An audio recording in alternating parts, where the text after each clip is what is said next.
जय हिंद दोस्तों। मैं रावेंद्र कुमार आप सभी का स्वागत करता हूं रावेंद्र केमिस्ट्री क्लासेस में।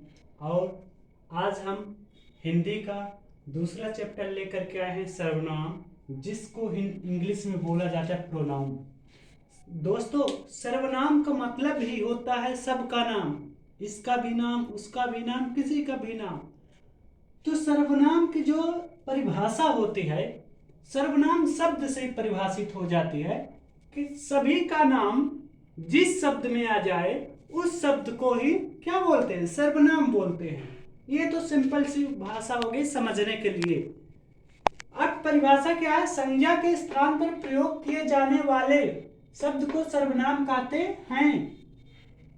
हिंदी में सर्वनाम की संख्या 11 है। यहां से सीधा प्रश्न बनता है कि सर्वनाम की संख्या हिंदी में कितनी है। आप लोग याद कर लीजिए 11। अब जैसे कौन कौन से, मैं, आप, तू, जो, सो, कोई, कौन, क्या, ये सभी क्या है, सर्वनाम है। अब यह भी बनता है कि सर्वनाम को किन शब्दों के स्थान पर प्रयोग किया जाता है। तो साथियों, संज्ञा के स्थान पर, किनके स्थान पर, संज्ञा के स्थान पर प्रयोग किया जाता है। फिर अगला है सर्वनाम के भेद या प्रकार। कितने प्रकार के होते हैं, 6 प्रकार के। तो यहां से डायरेक्ट प्रश्न बनता है कि सर्वनाम के कितने प्रकार होते हैं, 4, 5, 6, 7। तो कितने होंगे, 6 प्रकार होते हैं। अब पहला प्रकार है पुरुषवाचक सर्वनाम। तो पुरुषवाचक सर्वनाम का मतलब यह होता है, इससे हम पुरुषत्व का बोध कराते हैं। इसमें जो है पुरुषत्व 3 प्रकार के हो सकते हैं, प्रथम पुरुष, मध्यम पुरुष और अन्य पुरुष। प्रथम पुरुष का मतलब यह होता है कि जैसे जो बोल रहा है, जैसे मैं आप लोगों के सामने बोल रहा हूं तो मैं प्रथम पुरुष हो गया। मैं बोलूं या हम बोलूं तो मैं प्रथम पुरुष हो गया यहां पर। अब आपसे मैं बात कर रहा हूं तो आप क्या हो गए, आप मध्यम पुरुष हो गए। और हम और आप मान लीजिए किसी तीसरे के बारे में बात कर रहे हैं, मान लीजिए हम और आप बात कर रहे हैं देश के प्रधानमंत्री जी के बारे में। तो जो देश के प्रधानमंत्री जी के बारे में बात कर रहे हैं हम और आप, तो प्रधानमंत्री जी हमारे अन्य पुरुष के रूप में यहाँ पर काम करेंगे। आप लोग यहाँ पर समझ गए ना, प्रथम पुरुष, मध्यम पुरुष और अन्य पुरुष में अंतर। प्रथम मतलब जो खुद बोले, पहला वक्ता। मध्यम मतलब जिसके साथ हम बात करें या आप बात करें। अन्य का मतलब जिस किसी तीसरे व्यक्ति के बारे में बात करें, जैसे वह और ये। फिर दूसरा आता है निजवाचक सर्वनाम। तो निजवाचक सर्वनाम का मतलब यह होता है कि जब हम जिन सर्वनामों का उपयोग अपने स्वयं के लिए करते हैं, ऐसे सर्वनाम शब्दों को निजवाचक सर्वनाम शब्द कहा जाता है। जैसे मैं बोला कि मैं अपने आप अपना कपड़ा धो लेता हूं, तो अपने आप यहां पर क्या है, निजवाचक, मतलब स्वयं के लिए हम बता रहे हैं कि हम अपना कपड़ा अपने आप धो लेते हैं। फिर अगला है प्रश्नवाचक सर्वनाम। तो प्रश्नवाचक सर्वनाम का उपयोग हम किसी से प्रश्न पूछने के लिए प्रायः करते हैं। जैसे कौन जा रहा है, क्या खा रहे हैं, कहां जा रहे हैं। ये शब्द क्या होते, प्रश्नवाचक सर्वनाम वाले शब्द कहलाते हैं। अब अगला है संबंधवाचक सर्वनाम। तो संबंधवाचक सर्वनाम का मतलब होता है ऐसे शब्द या ऐसे सर्वनाम शब्द जिनसे दो या दो से अधिक व्यक्तियों को हम आपस में जोड़ते हैं या वो आपस में रिलेशन बताने का काम करते हैं, उन शब्दों को हम संबंधवाचक सर्वनाम कहते हैं। जैसे यहां पर लिखा है, जिसकी गली आप जाएंगे उसकी गली आप उसे पाएंगे। तो मतलब जिसकी और उसकी क्या बता रहा है, जिसकी और उसकी संबंध बता रहा है। जैसे जो बोओगे सो काटोगे, मतलब जो और सो क्या बता रहा है कि आप जिस तरह का कर्म करेंगे या आप जिस तरह का कर्म कर रहे हो या आप जो कर्म करोगे वैसा आपको भरना पड़ेगा। अगला है निश्चयवाचक सर्वनाम।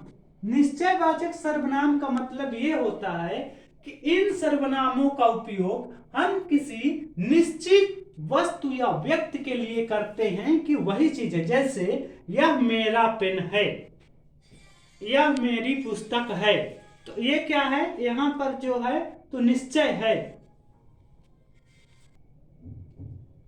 समझ गए निश्चयवाचक सर्वनाम कि मतलब किसी निश्चित व्यक्ति दो का प्रयोग किया जाता है। अगला है अनिश्चयवाचक सर्वनाम। अनिश्चयवाचक सर्वनाम का मतलब यह होता है कि हम इन शब्दों का प्रयोग ऐसे जगह करते हैं जहां पर कोई निश्चित नहीं होता। जैसे कोई व्यक्ति पुकार रहा है या कुछ वस्तुएं आपके पास है। तो कुछ का मतलब हमको तो नहीं पता है कि 2 है, 10 है, 20 है, 1000, 10,000, तो मतलब कुछ है। तो इन शब्दों का प्रयोग ऐसे सर्वनाम को हम क्या बोलते हैं, अनिश्चयवाचक सर्वनाम। समझ गए आप लोग। सर्वनाम का मतलब सभी का नाम, ऐसे शब्द जिनसे सभी का नाम हो। मतलब एक शब्द बोल दिया उससे उस प्रकार के समस्त जाति का बोध हो, उसे हम सर्वनाम कहते हैं। तो आप इसका स्क्रीनशॉट ले लीजिए, फिर इसका हम क्वेश्चन कुछ देखते हैं। हाँ, तो अब हम कुछ प्रश्न देख लेते हैं। जैसे पहला है, हिंदी में सर्वनामों की संख्या कितनी है। तो अभी हम आपको बताए कितनी, 9, 10, 11, 6 कितनी होती है। तो हिंदी में सर्वनामों की संख्या दोस्तों 11 होती है। दूसरा प्रश्न क्या है, हिंदी में सर्वनाम के प्रकार कितने होते हैं। तो कितने होते हैं आप लोग कमेंट बॉक्स में करिए, जितने लोगों से बनता है। कितने होते हैं, 6 होते हैं। ठीक है, अब यहां पर थोड़ा यह ध्यान देना है कि यहां पर पूछा गया सर्वनामों की संख्या और यहां पर पूछे गए सर्वनामों के प्रकार। तो ऐसा नहीं करिएगा प्रकार की जगह हम संख्या का नंबर बता दे और नंबर की जगह संख्या, उल्टा नहीं करना है। प्रश्न अच्छे से पढ़ना है, हड़बड़ाहट में हमसे बनता हुआ प्रश्न गलत करके नहीं चले आना एसएससी जीडी, क्योंकि एक प्रश्न 2 नंबर का रहता है। नहीं, 2 नंबर से लोग पिछड़ गए, मतलब मेरिट से भी बाहर, पॉइंट से छटते हैं, तो यहाँ 2 नंबर का सवाल रहता है। फिर अगला प्रश्न है, आप सर्वनाम का प्रकार है। जो आप शब्द है ये किस प्रकार के सर्वनाम का प्रकार है। पुरुषवाचक, निश्चयवाचक, संबंधवाचक, प्रश्नवाचक। तो किस प्रकार का है, पुरुषवाचक सर्वनाम। ठीक है ना, सबको पता है ना, सब लोगों को, जितने लोगों को पता है सब लोग कमेंट बॉक्स में लिख कर भेजिए। फिर अगला है अनिश्चयवाचक सर्वनाम है। अनिश्चयवाचक सर्वनाम कौन सा है, इसमें आप लोग बताइए। अनिश्चयवाचक सर्वनाम का प्रकार होता है अनिश्चयवाचक, क्या कोई जो है एक अनिश्चयवाचक सर्वनाम होता है। फिर अगला है सर्वनाम का उपयोग किया जाता है।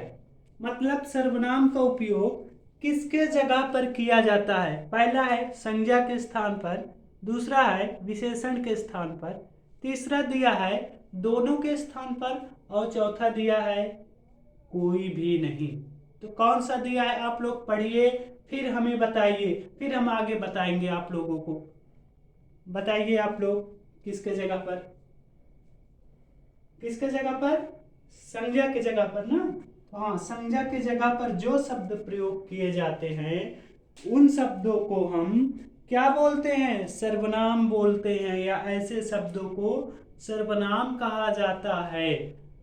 तो दोस्तों इस तरह के और वीडियो देखने के लिए, या हमारा वीडियो आपको अच्छा लगता है तो आप सब्सक्राइब करिए चैनल को और अपने दोस्तों में शेयर करिए और खूब पढ़िए, ताकि आप लोगों का इस बार का एसएससी जीडी, एमपीएसआई, यूपीएसआई, जो भी एग्जाम आप देने की तैयारी करते हैं तो उसमें हिंदी में आपको 100 में 100% के अचीवमेंट हो।